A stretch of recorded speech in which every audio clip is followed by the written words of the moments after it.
sagalee qeerrooti.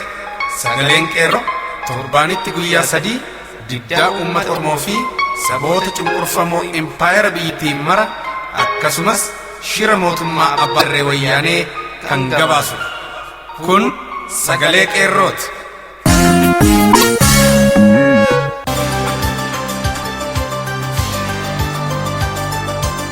Waxabajji 25 bara 2016 harka fuune akkam jirtu kabajamoo fi jaallatamoo dhaggeeffattoota sagalee qeerroo. Kun qophii sagalee qeerroo kallattiin Oromiyaa irraa isinii darbudha. Akkuma barame jalqabatti oduu isin dhageessifna. Oduu keenya guyyaa har'aa Jaalle Jiituu Gadaan qabattee jirti. Amma hangafoota isaaniin isin dhageessisa. Wallagga Bahaa gidda ayyaanaatti fincilli xumura gabrummaa itti fufe. Magaalaa Ambootti fincilli xumura gabrummaa barattoota Oromoon eegale itti fufee jira. Magaalaa Mandiittis barattootii fi jiraattonni ajjeechaa Oromoo irratti mootummaa wayyaaneen adeemsifamu akka dhaabbatan gaafatan kan jedhudha. Kana malees ibsa qeerroo bilisummaa Oromoo irraa kenname karaa Jaal Irbuu Sabaa isin dhiyaata. Wallee warraaqsaas qaama sagantaa keenyaati. Isin keessummeessaa kan isin waliin turu Annolee Buttaati. Amma gara oduuttiin isin dabarsa.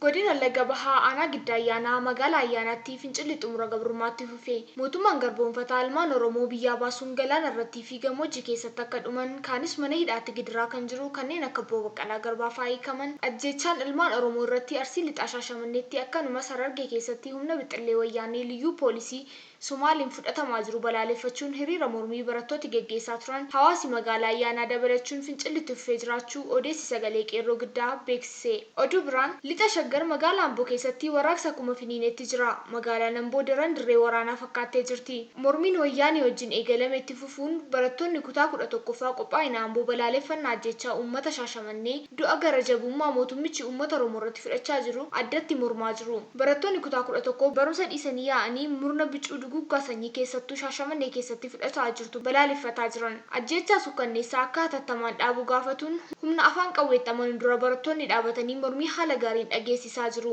Konkolaataan gara Oromiyaa lixaatti gara Finfinneettis deemuu sakatta'iinsa cimaa irra jira. Baajaajonni magaalaa keessas yeroo deemanis ta'e deebi'an sakatta'amaa jiru. Magaalaan qondaaltota wayyaaneen guutamtee jirti. Dhumarratti gara lixa Oromiyaatti yoo deebinu magaalaan Mandii kaleessa balaaleffannaa mootummaa wayyaanee irra turuun mootummaan gochaawwan rifaassoo hatattamaa akka uummata Oromoo irraa dhaabu ajjeechaa dukkana uffatee uummata nagaa irratti banee jiru keessattuu ajjeechaa magaalaa Shaashamannee fi ajjeechaa durbee Sabriinaa dhaqqabee jiru ajjeechaa garaa namaa madeessu akkasii hatattamaan akka harka isaa irraa deeffatu gaafatanii jiran. Gochaawwan fokkisoo mul'inatti nurratti fudhatamuuf kan harka isaa hin deeffanne yoo ta'e uummati murtoo mataa isaa fudhachuuf qophii ta'u barattootaaf jiraattonni Mandii mormii isaanii ibsatanii jiru. Oduun guyyaa har'aaf qabanne kanumaa qophiilee keenya afan waliin turtii gaarii.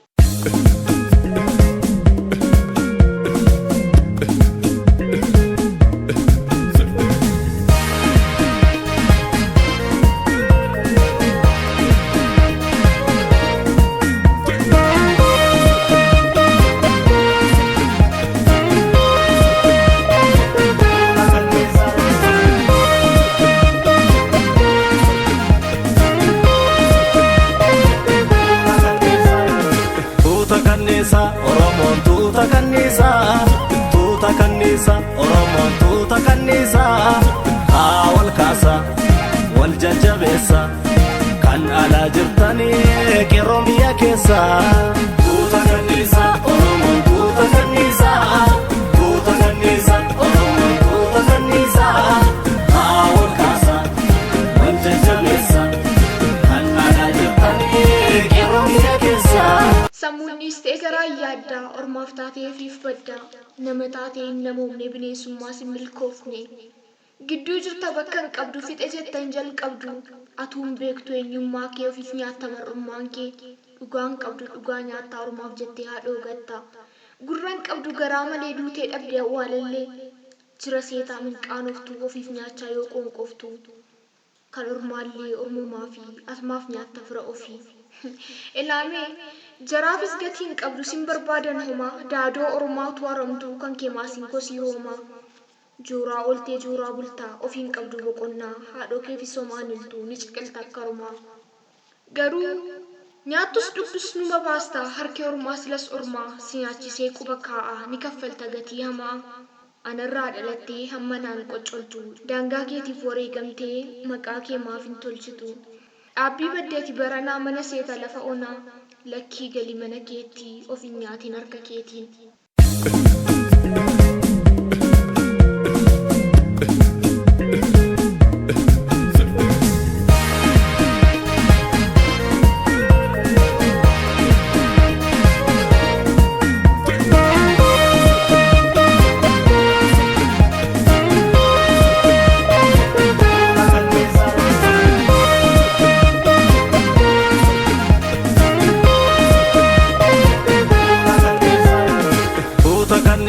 Oromoon tuuta kanniisa Oromoon tuuta kanniisa haa wal kaasa wal jajjabeessa kan alaa jirtanii qeerroo biyya keessa.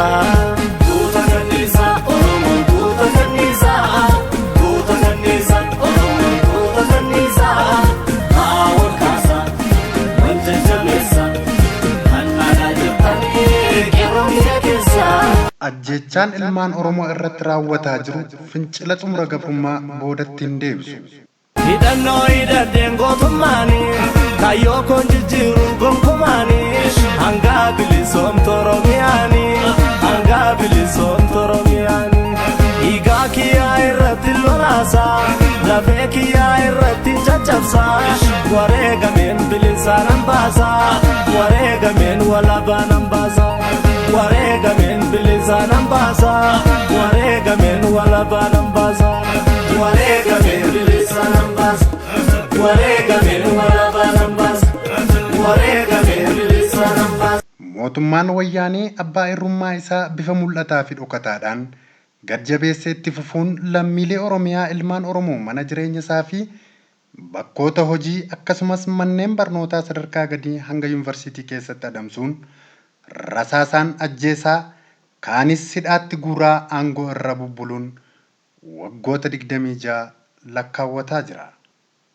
Waggoota umurii mootummaan wayyaanee aangoo irra ture kana keessatti qabsoo uummanni Oromoo taasisaa turee fi itti jiru keessatti qabsoo karaa nagaa mirga uummata Oromoo argamsiisuuf carraaqqiin ta'e keessatti biyya abbaa isaa keessatti roorrifamuu fi hiraarfamuun sabni Oromoo nagaa dhabaa jira. Hidhannoo hidhateen gootummaanii kaayyoo koon jijjiiru gonkumaanii hanga bilisoomtu Oromiyaanii hanga bilisoomtu Oromiyaanii dhiigaa kiyyaa irratti lolaasaa lafee kiyyaa irratti caccabsaa wareegameen bilisaan hambaasaa wareegameen walaabaan hambaasaa wareegameen bilisaan hambaasaa wareegameen walaabaan hambaasaa wareegameen bilisaan hambaasaa wareegameen walaabaan hambaasaa wareegameen bilisaan hambaasaa. Oromoon nagaan bahanii mirga uumamaa fi namooma gaafachuun akka yakka ta'etti meeshaa waraanaa fi humna waraanaa uummata nagaatti duulchifame ajjechaan haalaan uummata Oromoo irra gahaa waggaa 26 lakkoofsise. Kunis ta'ee qabsoo sabni Oromoo deemsisaa jiru duubatti deebisuu hin dandeenye. Fincila xumura gabrummaa Oromiyaa keessatti finiinuun eegaleenis har'a injifannoo gurguddaan olaantummaa qeerroo bilisummaa yookaan adda bilisummaa Oromoo mul'isuun uummanni Oromoo guutummaan dacha'ee wayyaanii dura akka dhaabbatu taasiseenis uummata nagaa irratti dhukaasa halkanii guyyaa roobseen lubbuu kumaatamaan kan lakkaawaman kan ijji argee galaafateera. Kaanis hidhamuun garuu hidhamuu malee kan lubbuun mana hidhaa keessatti baatee ukkaanfamte hedduudha. Kanuma keessatti qabsoon sabboontota Oromoo fi qeerroodhaan eegalee hanga injifannoon daddaqamaa fi raafama siyaasaa tokko malee cichoominaan guyyaarraa guyyaatti bilchaataa fi injifannoo xiqqaaf guddaa galmeessaa kunoo har'aan ga'e. Yeroo ammaa kanatti mootummaan wayyaanee raafama siyaasaa fincila xumura gabrummaa itti qabsiise irraan kufaatii isaa oolchuuf filannoo qabutti kan fayyadamuu eegales ilmaan Oromoo halkan halkan humna hin beekamne oomishatee ajjeechaa suukanneessaa raawwataa jiraatuunis ifatti godina Arsii magaalaa Shashamannee keessatti mul'atee jira. Godina biraattis ce'uuf tarkaanfataa jiraatuunis hubatamaa dhufeera. Lubbuun 7 asitti magaalaa Shashamannee keessatti halkan halkan galaafatamte hin dhaabbanne itti fufee waan jiruuf humna addaa boodaan mootummaan dhaabbatee utubee jiru kan lubbuu ilmaan Oromoo nagaadhuma manaa fi maatii keessaa baatee ajjeefamaa jirtuuf mootummaan wayyaanee itti gaafatamuu qaba. Ilmaan Oromoo alaa fi keessa jirtan gocha dhokataa mootummaan wayyaanee Oromoo irratti taasisu kana saaxiluun daran gadi jabinaan hojjechuu qabdu. hidhannoo hidhadheen gootummaani kaayyoo koon jijjiiru gonkumaani hanga bilisoomtu Oromiyaani hanga bilisoomtu Oromiyaani dhiigaa kiyyaa irratti lolaasa lafee kiyyaa irratti caccabsa wareegameen bilisaan hambaasa wareegameen walaabaan hambaasa wareegameen bilisaan hambaasa wareegameen walaabaan hambaasa wareegameen bilisaan hambaasa wareegameen walaabaan hambaasa wareegameen bilisaan hambaasa. Kaleessas taanaan har'as darbees ajjeechaan kamuu fincila xumura gabrummaa kan boodatti deebisuu akka hin taane mootummaan kun hubatee tooftaa ajjeechaa amma raawwataa jirurraa akka of deebisuu qabu qeerroon bilisummaa gad jabeessee beeksisa. Uummanni Oromoo yoomiyyuu mirga isaaf kan ilmaan isaa dhabee fi lubbuu isaanii kan dhabaniif gaafatamni mootummaa wayyaanee ta'ee gumaa wareegamtoota ilmaan Oromoo baasuu qeerroon ejjennoo isaa lafa kaa'a. Qaamni torbeewwan kana keessa magaalaa Shashamanneetti ilmaan Oromoo nagaa irratti tarkaanfii ajjeechaa fudhatee jiru seeratti dhiyaachuu qaba. Ajjeechaa fi hidhaan yoomillee qabsoo uummata Oromoo boodatti hin deebisu. Horaa bulaa injifannoo uummata Oromoof gadaan gadaa bilisummaati.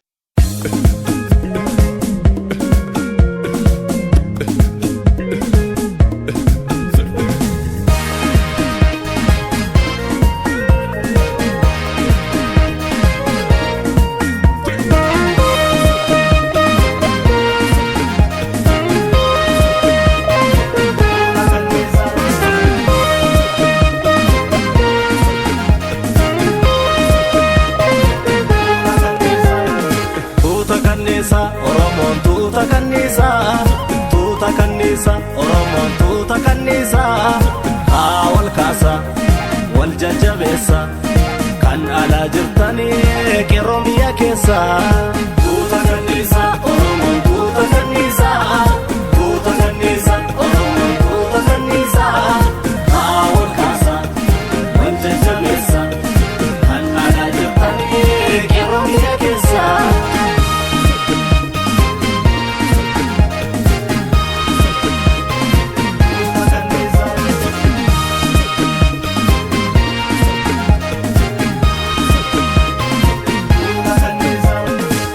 Kai lafa dhabadhu hundilmaan ayyaa tokkummaa qabsoo finiinsi maal olmaan biyyaa iyya labsi iyya bilisummaa ormi nuuf hin dhufu qeerroo koonutu waliif dhimma.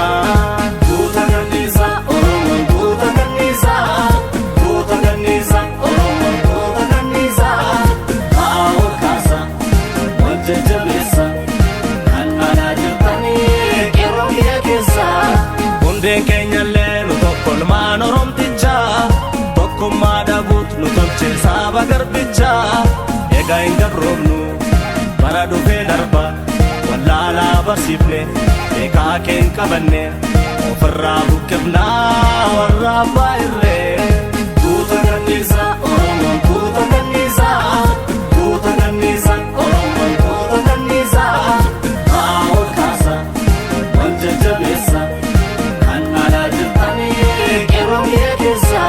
Hidhannoo hidhadheen gootummaani kaayyoo koon jijjiiru gonkumaani hanga bilisoomtu Oromiyaani hanga bilisoomtu Oromiyaani dhiigaa kiyyaa irratti lolaasa lafee kiyyaa irratti caccabsa wareegameen bilisaan hambaasa wareegameen walaabaan hambaasa wareegameen bilisaan hambaasa wareegameen walaabaan hambaasa wareegameen bilisaan hambaasa wareegameen walaabaan hambaasa wareegameen bilisaan hambaasa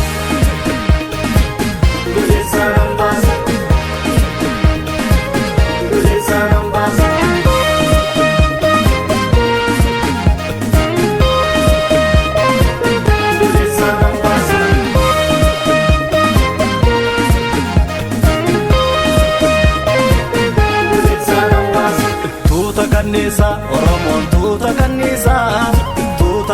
kanniisa Oromoon tuuta kanniisa wal kaasa wal jajjabeessa kan alaa jirtanii qeerroon biyya keessa tuuta kanniisa Oromoon tuuta kanniisa tuuta kanniisa Oromoon tuuta kanniisa wal kaasa wal jajjabeessa kan alaa jirtanii qeerroon biyya keessa nugaa Oromoo dhabneerra goota hedduusa gachanni Oromoos eegalee falma kaleessa bakkalchi bariin tokkichi kan kee baasuutti jira gumaa barataa kee tuuta kanniisa Oromoon tuuta kanniisa tuuta kanniisa Oromoon tuuta kanniisa wal kaasa wal jajjabeessa kan alaa jirtanii qeerroo biyya keessa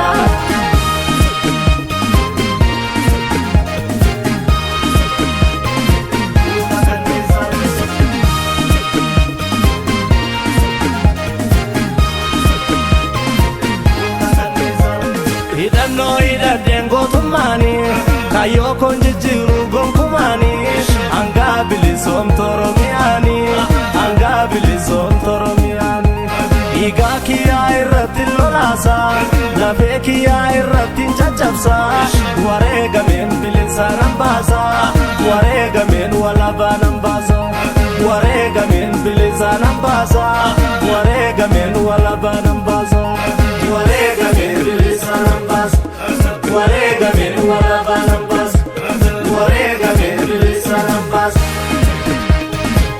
bilisa nan baasa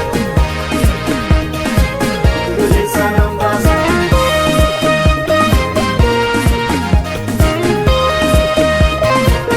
bilisa nan baasa